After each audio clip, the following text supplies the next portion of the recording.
J'ai vécu toute ma vie dans un monde où les parents se sacrifient pour les enfants, et j'ai l'impression là qu'on a sacrifié un peu notre jeunesse pour les parents. Et je suis prêt, moi, à prendre des risques pour que mes enfants puissent continuer à vivre sans masque et rigoler, aller dans les bars. Et voilà, j'ai vécu, j'ai beaucoup rigolé, je me suis amusé, j'ai eu beaucoup de chance. Heureusement qu'il n'y a pas que toi dans ce film, parce que sinon je n'y serais même pas allé pour ces avis-là. Donc... Please, just shut up! Fuck! J'ai vraiment pas envie de dire ma phrase, donc je vais juste vous dire bonjour. Putain, il m'a énervé. Bref. Ah, tu veux? Mon cousin de Yann Kounen. Alors je sais vraiment pas s'il faut l'appeler Jeanne Kounen, Yann Kounen, Jean Kounan. Donc je vais m'aider de cette personne pour savoir comment je dois l'appeler. Ok. Donc, Jeanne Kounen a commencé sa carrière en 1989 en sortant son premier court-métrage qui a décroché le Grand Prix du Festival d'Avoriaz, qui maintenant n'existe plus et est remplacé par le Festival Gérardmer. Et ce prix lui permettra d'avoir la possibilité d'entrer dans le monde de l'audiovisuel. Donc, en 1990, il s'occupera de beaucoup de spots publicitaires qui lui permettront de faire évoluer son art. Et il a même fait une pub pour le professeur Choron. Pour ceux qui ne connaissent pas le professeur Choron, alors c'est l'un des créateurs de Harakiri, donc de Charlie Hebdo, et voilà son caractère. C'est les mots de ma mère, c'est les mots de ma grand-mère, c'est des mots imprimés qu'on leur a mis dans la tête, ils n'ont rien à dire, ces jeunes cons-là. Ça peut être un énorme bordel, mais pourquoi pas?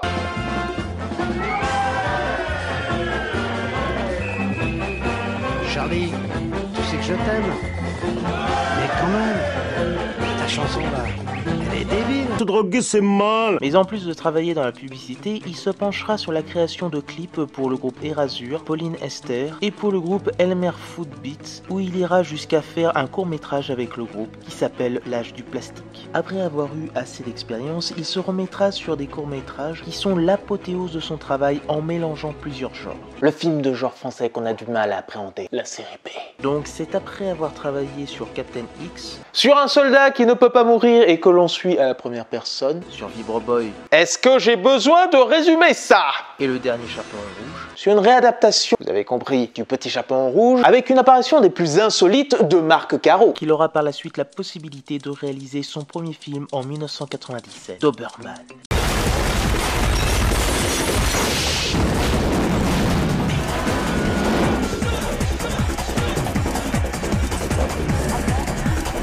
Voyez-vous, c'est comme le gibier.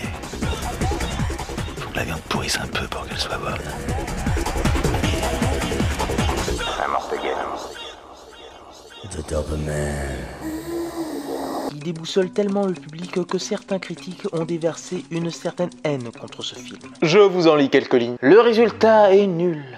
C'est bien là le pire. Pas de traces de style, d'image originale, de virtuose de caméra, de lumière, de rythme.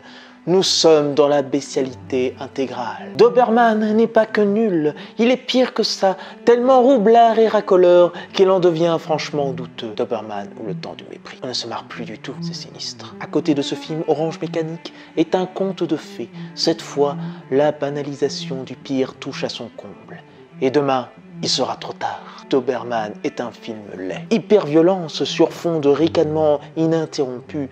Doberman ou l'horreur cinématographique. Quant à Jeanne Kounen, il met en pratique la morale des héros de Doberman. Prends l'oseille et tire-toi. Oui, surtout, tire-toi. Quelle poésie! En tout cas, il a donné un nouvel édifice du genre français et qui ne pourra plus se faire à notre époque. Ce film est considéré comme le plus bruyant de cette dernière décennie.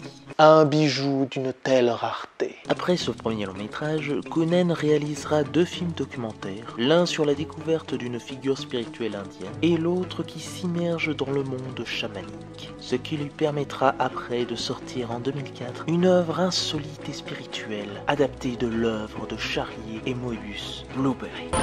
Time to see the truth. Come with me, brother. Take my hand.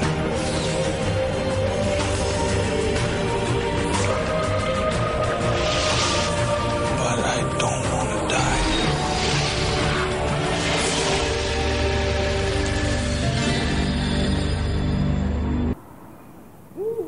Et cette adaptation, qui fut adoubée par les auteurs, fut encore plus décriée par les critiques et les fans de la BD. Alors qu'il a osé faire venir du cinéma western en France. Puis en 2007, il réalisera un très grand film français, que dis-je, l'un des meilleurs films de tous les temps, 99 francs, adapté du livre de Frédéric Becbédé.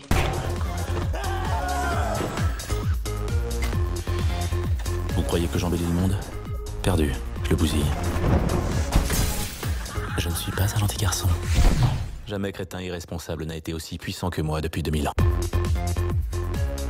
C'est une très bonne mise en abîme du monde de la publicité, avec l'un des meilleurs rôles de Jean Dujardin, et la mise en scène de John Koonen passe à la perfection. Je me demande si Scorsese ne s'est pas inspiré de ce film pour mettre en avant sa mise en scène déjantée dans le film Le Loup de Wall Street. En plus, on voit Dujardin dans le film, je n'ai pas de preuves, mais j'ai vraiment envie d'y croire. Becbédé réalisera d'ailleurs une suite sur, cette fois, le monde de la mode, mais qui est trop pompeux et qui copie allègrement le style de Koonen sans avoir une réelle importance de la mise en scène et de ses personnages. Gaspard Proust, tu me fais chier. Bref, après ce succès, il ira dans un genre complètement différent de ce qu'il a l'habitude de faire, sur celui du biopic pour Coco Chanel et Igor Stravinsky.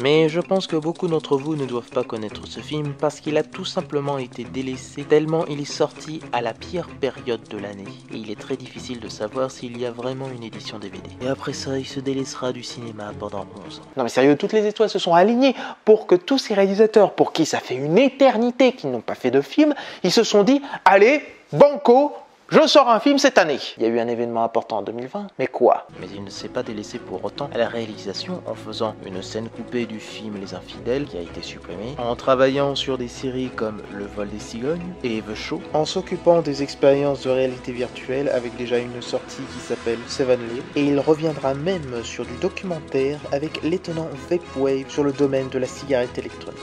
Et il reviendra en 2020 pour le film Mon Cousin, qui est une comédie. Dans les films, il y a des éléments de comédie, mais faire une comédie, c'est autre chose. C'est tout le sujet qui est un rapport à la comédie.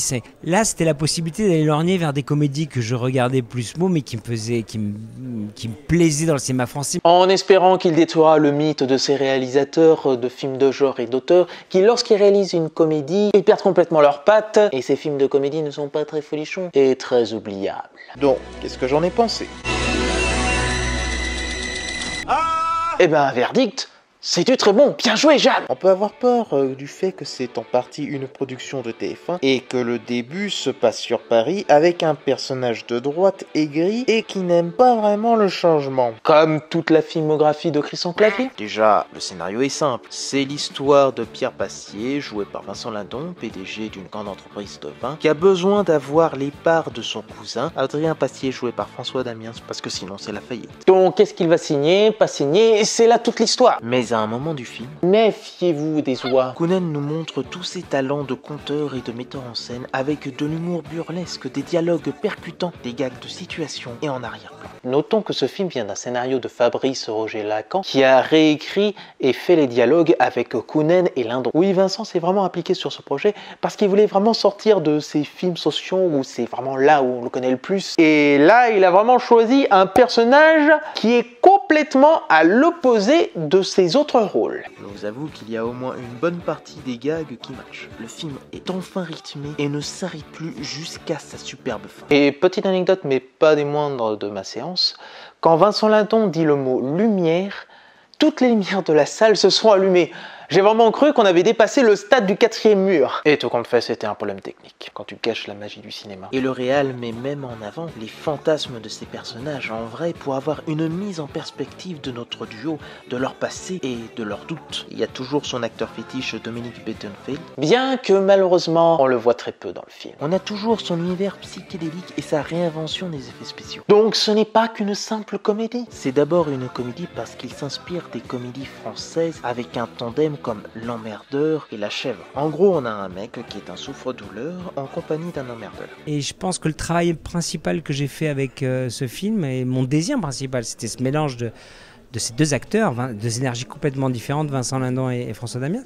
Et c'était le pari, c'était voilà, travailler à partir vraiment des acteurs, des personnages et tout ça. Donc Vincent Lindon est le souffre-douleur qui joue avec brio ce personnage dépressif et toujours colérique, mais qui cache son triste passé en n'ayant rien à faire de la vie. Et tiens, si vous regardez bien, le gag c'est changé en Merde. Et il arrive au bon moment. François Damiens joue donc l'emmerdeur qui est un homme qui n'a pas de repères et bien sûr un peu simplet et cherche à changer le caractère de son compère. Et on se questionne pendant le film pourquoi il est considéré comme un fou alors qu'il est juste quelqu'un qui n'a plus de liens familiaux et son cousin est le seul lien important qui lui reste. Un personnage lourd mais rempli de simplicité. Et je suis sûr que c'est Kounen qui a créé ce personnage parce qu'il y a son amour du vapotage de la cigarette électronique qui sera très important pour le final du film. Et regardez Vaporwave, c'est du très bon. Il y a aussi le fait qu'il est dans une paix antérieure qui est proche de ces religions spirituelles de ce genre-là et qu'il est d'une très grande simplicité. Vous ne trouvez pas que même si c'est un emmerdeur, c'est le mec le plus gentil du monde? Et si vous voulez tout savoir de ce qu'est une comédie d'emmerdeur, je ne peux que vous conseiller la vidéo de l'équipe Calmos qui explique très bien ce genre-là. L'emmerdeur est le personnage qui ne se rend pas compte d'un problème ou qui le crée lui-même sans le savoir. Ça va? Il se met dans les situations les plus absurdes, mais les vit totalement au premier degré. Il ne fait pas exprès de s'enliser dans les sables mouvants ou de s'asseoir sur la seule chaise cassée de la salle de réunion. Il a un comportement sérieux. Parlez clairement, docteur. D'accord. En clair, il est incroyablement con. Face à lui, il y a le type raisonnable, celui qui voit très bien le problème, fait tout ce qu'il peut pour lutter contre, mais ne peut que constater les dégâts. Et voilà, on a les droits.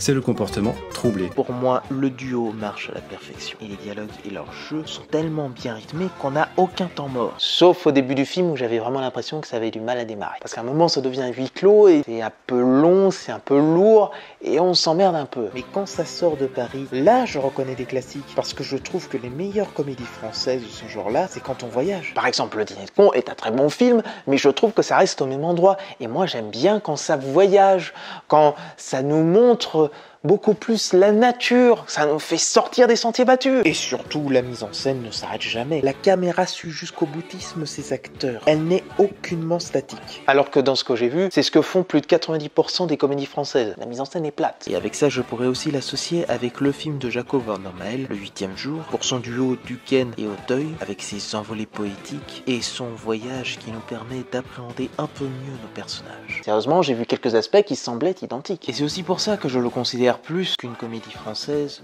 qu'une comédie potache, qu'une comédie sale, une comédie dramatique. Là, Kounen pose juste les dialogues pour qu'on soit emporté par l'image et les rêves de nos personnages, imbibés d'émotions, et pour qu'on soit, nous, spectateurs, touchés. Il n'y a pas que du rire dans ce film. Il y a aussi de la tristesse et des larmes. On a vraiment des moments très atmosphériques, ce qui est déjà la patte du réalisateur. Après, l'un des défauts de ces genres de comédies, c'est qu'il rend invisible tous les autres acteurs et actrices tellement ils portent à eux seuls le film. Et on a un très bon caméo de Kounen, Dupontel et Noé. Oui, Kounen aime bien faire des caméos dans ses films. J'ai l'impression que ce réalisateur a une passion débordante de toutes les technologies pour créer une œuvre expérimentale en le présentant dans n'importe quelle forme de diffusion pour n'importe quel genre et reste très humble envers lui-même en étant toujours en perpétuelle évolution. Que l'œuvre soit une réussite ou un échec, il continue à évoluer. Un homme sans aucune limite. Ce n'est pas pour moi le meilleur travail de Jeanne Kounen, mais c'est en tout cas une très bonne comédie française de l'année 2020.